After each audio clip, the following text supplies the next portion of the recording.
All right, hello Guild Wars 2 gamers, Muckluck here, and we have got some new Guild Wars 2 news. Today is patch day. We recently went over some patch notes. A lot of people are calling the end of days. There's a lot of nerfs happening across the board. That is happening today with some modifications to it. So we are going to go over the changes that are happening since the last set of notes. Also, the Super Adventure Festival is back, and a few other minor things. So let's go through this one by one. So first off, Super Adventure Festival 2026 is live, and there's a little trailer, which I will play now.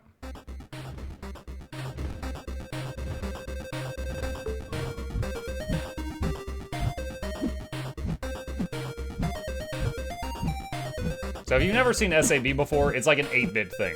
The whole thing is retro, and it's meant to resemble very old games. So, and this is a teaser. They've added a new level. So, it's time for the most pixelated party in Guild Wars 2, the Super Adventure Festival. Moto has once again opened the doors to his virtual world, inviting players to jump battle and collect a treasure trove of new and returning rewards. Moto has also opened a new partially submerged test zone for early access. SAB Festival ends May 5th. Check out the full release notes on the official forums or log into Guild Wars 2 now and check your in-game mail for an invitation to the Super Adventure Festival. Double-click the invitation to teleport directly to the Super Adventure box near Magustan Court Waypoint in Radasum. So if you don't know where it is, the entrance is in Radasum, the Asura capital. Use that little note thing that they send to your mailbox and you can just port straight there. A range of retro rewards is newly available. In addition to returning rewards, adventurers can earn a powered vest, plush S backpack, a forged light weapon set, a mini super red ooze, and a retro forged longbow, focus, and greatsword, which were shown in that video that we just watched with all of the stuff showing past. So it's just the greatsword, there's the longbow, there's the greatsword, for example. So all of that was right there. New homestead decorations, including the Super Rapids Flowing Water and Super Rapids Plateau, have also been added. We'll be partying up with some of our partners to play the Super Adventure Festival. Tune in to the Twitch channel at 12 p.m. Pacific Time, UTC-7 on April 17th to join the fun. And if you fancy that, that is on Friday. Enjoy the festival and good luck testing World 3's test zone for Moto. So the new yearly thing is the powered vest. So if you fancy that, let me open this up here. Go to heavy just so it's a different armor type. So powered vest. So the first thing I'm noticing is this is not a vest. Pretty sure a vest doesn't usually have sleeves, but very Iron Man-esque. So that's what the powered vest looks like on me. Look differently if you've got a different race character. So that's that. So Super Adventure Festival is back. If you've never done it and you need guidance, I have a guide. Of course, it's basically setting you up to get started in it for the very first time. If you need it, I will link that down below, and it will be at the top of the Muckluck Labs website main page for the duration of the festival. Let's see. Okay, next thing. Next thing is Guild Wars 2's game update notes for April 14th. So, note to users of third-party programs, your add-ons may break. Usual stuff. Super Adventure Festival. Moto's world-renowned Super Adventure Box returns again. Explore 2 worlds and 2 test zones of excitement, peril, and educational entertainment to earn holographic weapons and a variety of loot. Travelers can visit the Super Adventure Box in Radasum. Temporary portals have been placed in each major city to facilitate easy travel to the scenic hub of Asuran culture. The World 3 test zone has been expanded. Test World 2 is now available for players who have completed the original test zone, which is now labeled Test Zone 1.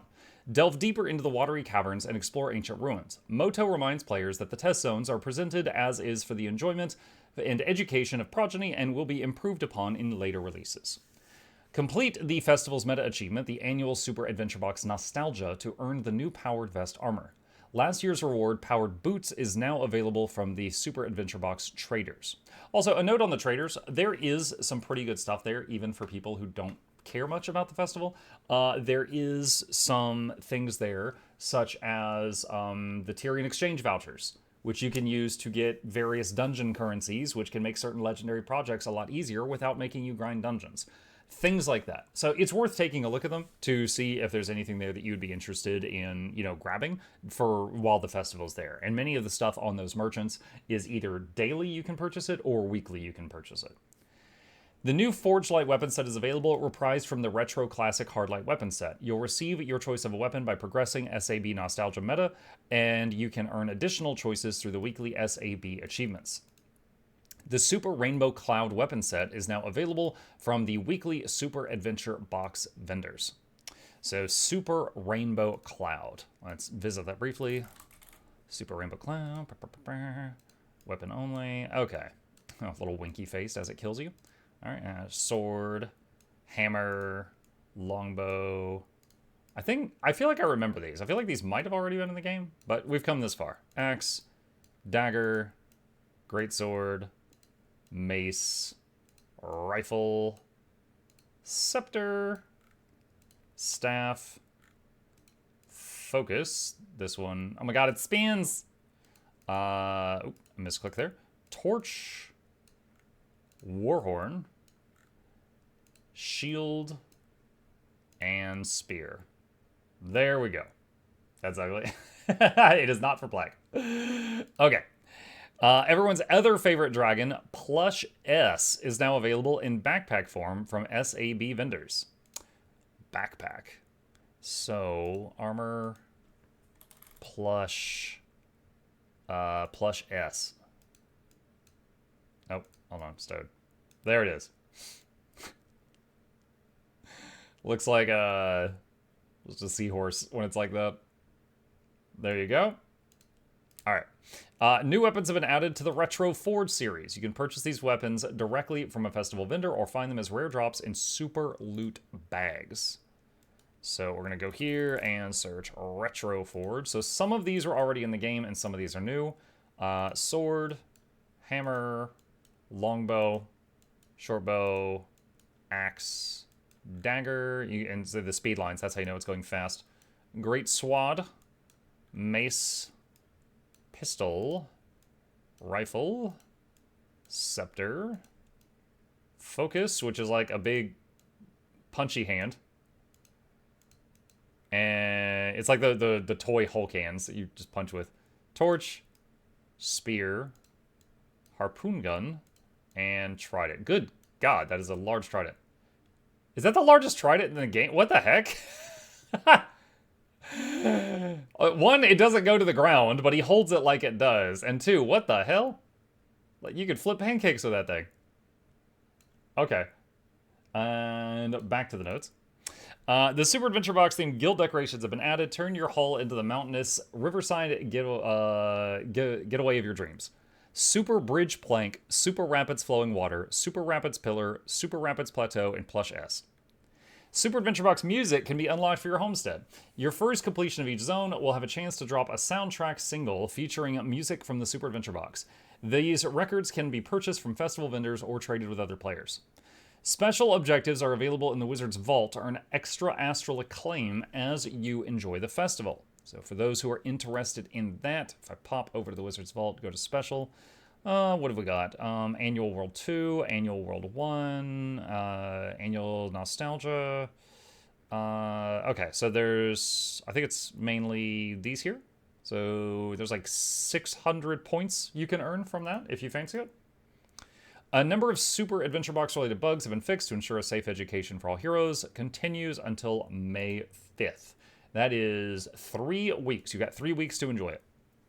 General changes. In the last several expansions, creatures have been given additional health to account for increased player damage. With the balance changes in this update, we are reducing the health of most enemies in End of Dragons, Secrets of the Obscure, Janthier Wilds, and Visions of Eternity. In addition, we're making more significant adjustments to the bosses in the Silent Surf, Lonely Tower, and Kinfall Fractals. We will be monitoring the effect of these balance changes and will be making further adjustments if needed. So, quick background here. Back when the game was in like Heart of Thorns, doing like 10k DPS was great. If your whole group was doing 10k, you could kill the bosses. That's still true today, right? And now it's gotten to where the DPS that people do is more and more and more and more and more. And now we've got, some people at Snow Crows, and we're talking like, the best of the best of the best, are doing like, 30, 40, sometimes 50k. And if they go back and do Heart of Thorns bosses, they are basically skipping phases. Sorry, give me 1 second here.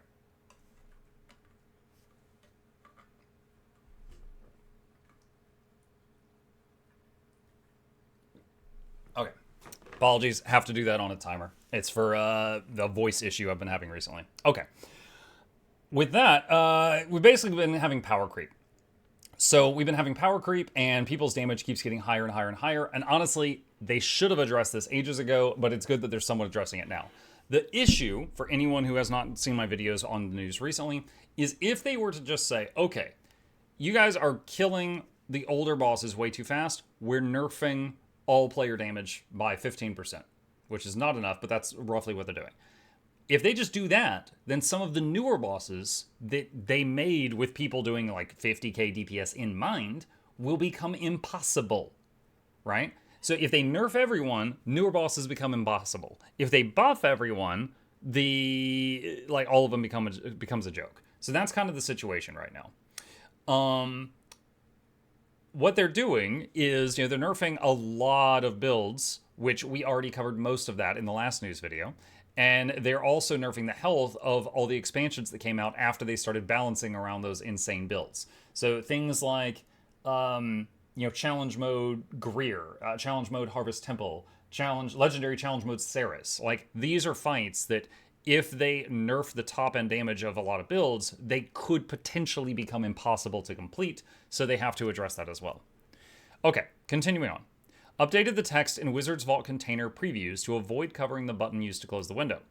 Fixed an issue that blocked gourmet training progress for chefs when varietal seeds had been previously acquired on their account.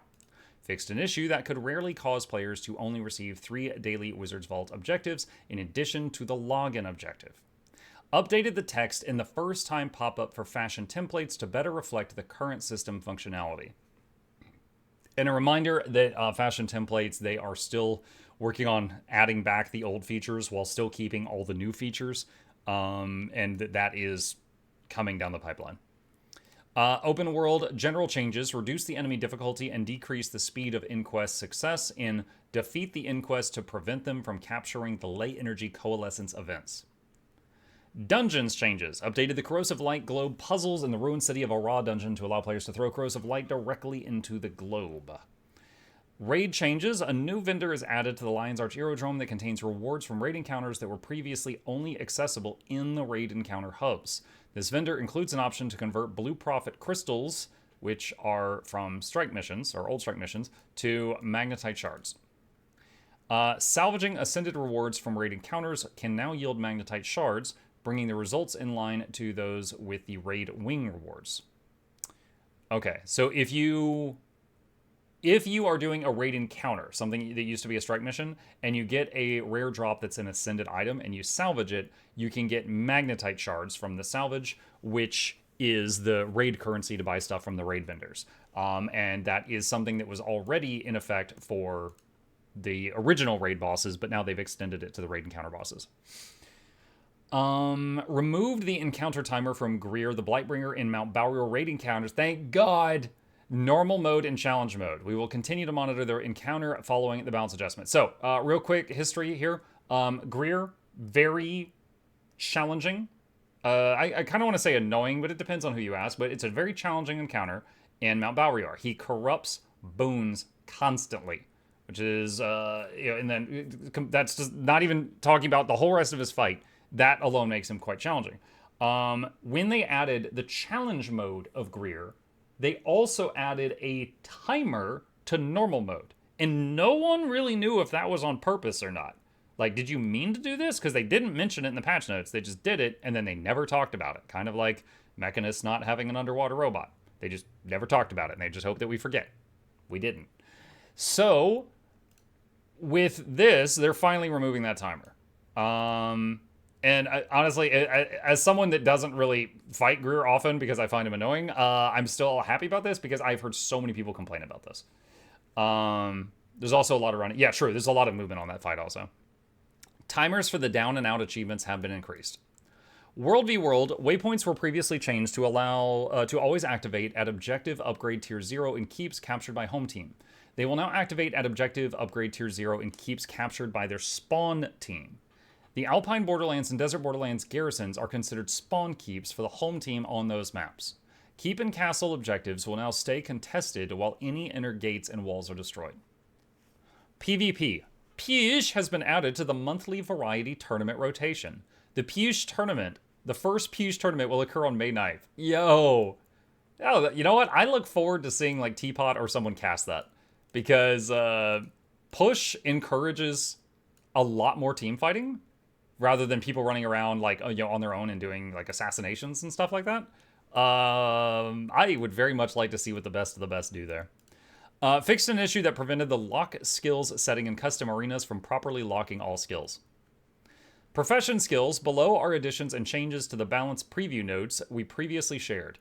The changes will below supersede the preview notes. You can see the original balance notes here. General Relic of the Steam Shrieker reduced the burning stacks from 2 to 1 in PvE. You know what? Let's go back here. I glossed over this too much. So, the original notes here, which I covered in my last video, these are long. There is a lot here.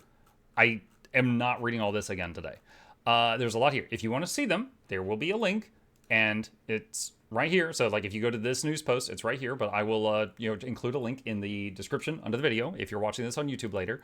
But if there's something you want to see, if you're like, oh, what are they doing in my class? Just find your class on this list. So, like, here's Weaver, and there you go. So these changes that I'm about to read are in addition or override the previous ones. Okay. Elementalist. We want to note that we're following the community discussion about LE weapon balance in PvE, particularly around the efficacy of Scepter. While we're not adjusting for this in today's update, it's on our radar to investigate and potentially address a future update. Catalyst Spectacular Sphere reduced quickness duration from 2.5 seconds to 2 seconds in PvE. So, Boon Support Catalyst, you're going to want to double check and make sure you have enough concentration after this change to keep your quickness up. Engineer Equal and Opposite Reaction reduce the quickness and stability durations from 3 seconds to 2 in PvP. Same thing. You're going to want to go into the testing room and make sure that you can still keep your quickness up without, or if you need to add more, concentration. Jade Mortar increased the burning duration from 3 seconds to 6 in PvE. Amalgam Willing Host, this trait now increases outgoing Condi damage in PvE. New Genes reduce the alacrity duration from 6 to 5 in PvE. Check your concentration. Guardian Furious Focus, this trait is unchanged. Dragon Hunter, Zealot's Aggression, and Big Game Hunter are unchanged. Willbender, Tyrant's Momentum, reduce the condition damage bonus for each stack of lethal tempo from 2% to 1% in PvE. Luminary Shining Spin, reduce power coefficient from 1.05 to 0.8 in PvP. Empowered Armaments fixed an issue that caused Luminary's Blessing to grant a small damage increase with this trait equipped. Mesmer changes. Mirror Blade increased the power coefficient from 1.5 to 2.5 and increased the damage reduction per bounce from 15% to 80% in PvE. Okay, wait, is this just a repeat of the last note? So I remember this. They said in the previous notes that they were changing it so that if you used Mirror Blade, that it would hit much harder at first, but then the bounces would do way less damage than it used to. So it's supposed to be a more reliable source of damage for the primary target, but less for the follow-up targets. So this might just be them rewriting what they already said in the other one. All right. Let's see. Virtuoso, Mental Focus, reduce the damage, increase from 10% to 5 in PvE. Necromancer, Harbinger, Wicked Corruption, reduce the critical strike damage increase from 12.5 to 10% in PvE. Why did they write if something's unchanged? Okay. So, for example, what was it? So, Zealot's Aggression unchanged. So, if we go to Dragon Hunter in here, give me a moment. So, Zealot's Aggression, they were going to nerf it from 10% to 7. But then here it says this is unchanged. So the way that I am reading this is they're not going to do this. Like, we were going to nerf it from 10% to 7, but we changed our mind. We're not changing it. So basically these are saying we were going to nerf it, but we heard your feedback and we remembered that Guardian's our favorite class and we decided we won't. So that's what that is. It's not just a line saying we didn't do anything. It's a line saying we were going to nerf this, then we didn't do anything. Okay. Where were we? Mirror Blade, blah, blah, blah. Virtuoso. Mental Focus, reduce the damage increase from 10% to 5 in PvE. Necromancer Harbinger. Wicked Corruption, reduce crit strike damage increase from 12.5% to 10 in PvE. Ritualist, Essence Blast unchanged. Let's see, since we just talked about this. So they were going to nerf its power coefficient in PvE. And they said, never mind. Splinter Weapon, reduced power coefficient from 0.35 to 0.25 in World v World and 0.5 to 0.4 in PvE. Explosive Growth, they said they were going to cut its power coefficient in half. They said, never mind, we're not going to do that. Lingering Spirits, reduce the damage increase from 7% to 5 in PvE. Ranger Druid, Blood Moon, that's one of the traits that allows Druid to be played like a condition damage character. Reduce bleeding duration from 5 seconds to 4.5 in PvE. Okay, so hardly going to affect anything. Revenant, Otherworldly Bond. This skill no longer increases outgoing strike damage. Abyssal Chill, reduce the torment duration from 4 seconds to 3 in PvE. Conduit, Beguiling Haze. This skill is unchanged. Let's see, what did they say they were going to do there? They said they were going to reduce the resonant damage bonus from 100% to 50 in PvE, and then they said never mind. Twin Moon Sweep, they originally said they were going to reduce the power coefficient from 2.5 to 2. They said never mind. Release Potential Mesmer, reduce torment duration from 6 seconds to 3 in PvE. Hex Eater Vortex, reduce the torment duration from 3 to 1.5 seconds in PvE. Enhanced Embodiment, reduce cosmic wisdom duration increase when invoking legends from 5 seconds to 1 in PvE. Thief Unload, reduce the power coefficient from 0.45 to 0.42. Wait a minute. Okay, they originally said they were going to do it from 0.45 to 0.35, which is a much more substantial decrease. So they backed off of that a little bit, and now it's going from 0.45 to 0.42. So PP Unload, the nerf we're getting, is much smaller than we feared. So if you are a PP Unload enjoyer, it is not getting hit as hard as you feared. Still nerfed, little nerf. Twilight Combo, reduce the power coefficient on the initial hit from 1.5 to 1 in PvE. Warrior Stalwart Strength, reduce the damage increase from 12.5% to 10 in PvE. Leg Specialist, reduce the damage increase from 10 to 5 in PvE. Burst Mastery, increase the burst damage increase from 7% to 15% in PvE. And there's a bug fix that they posted later. I'm going to refresh this to see if there's anything new. Fix some issues that allowed squads to exploit Keela. Squads, what are you doing to Keela? Exploit Keela. They're taking her money. All right, so that is the changes that they are doing from the original notes, of which there were a lot. Okay? So there's all of that. So hopping back into the game now. We got a few more little things to go over. So, let's see. I got my notes here. Blackline Chest was updated today. So, Blackline Chest. There's a new thing called the Accelerated Edge Package. And if you open it, there are 3 things here. Okay? So there's an axe skin. This is actually really cool. Okay, so it's on my character's side right now. And if I do wielded, it does this. All right. And then there is a dagger skin. And then there is a focus skin.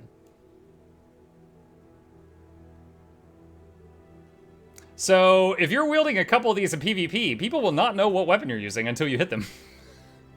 So yeah, it's the same animation, and it's a very cool animation, but it's the same animation for axe, dagger, and also focus. So you could dual wield these and look kind of like Draven from League of Legends or something. But yeah, I'm guessing if you get the package, you get all 3. The package contains axe, dagger, and focus. Yeah, okay. So it looks like if you get this, you get all 3 of them. So yeah, that's kind of cool. So that is a new thing that is in the Blackline Chest. Let's see. Ticket Vendor has not changed. The Ticket Merchant still has the Painter's Brilliance weapon set and Gem Store stuff. So if we go to the Gem Store, there is Dynamics Extractor Gathering Tools. They are really big on stuff that spins right now. Do you guys remember that Resident Evil movie? And there was that scene where the hallways had the lasers that moved down the hallway, and it killed all the people. These remind me of that. Just a little on topic. And extractor. They got cubed? Yes, they got cubed. All right, so that's the Dynamics Extractor Gathering Tools. Aside from that, hold on, I need to reopen it. Okay, promotions. All right, shared inventory slots are 20% off, and there's a ton of different gathering tool stuff here. If you fancy it, that is pretty much all the new stuff ever since the, where was it? The Blazing Lands Homestead Sky that we covered a little while. I think we covered this a while back. If you haven't seen it, you can get a volcano in your homestead in the background. They also made some not written changes. They changed the UI for Conduit Affinity. It's much more visible. Cool. I'm happy for them. And I think that's everything. SAB news, patch notes, Blackline chests were changed, gem store stuff. I think that's everything that I have found that has changed today. So, as always, if you got any questions, problems, thoughts, concerns, put them in the comment section down below, and I will fight you there.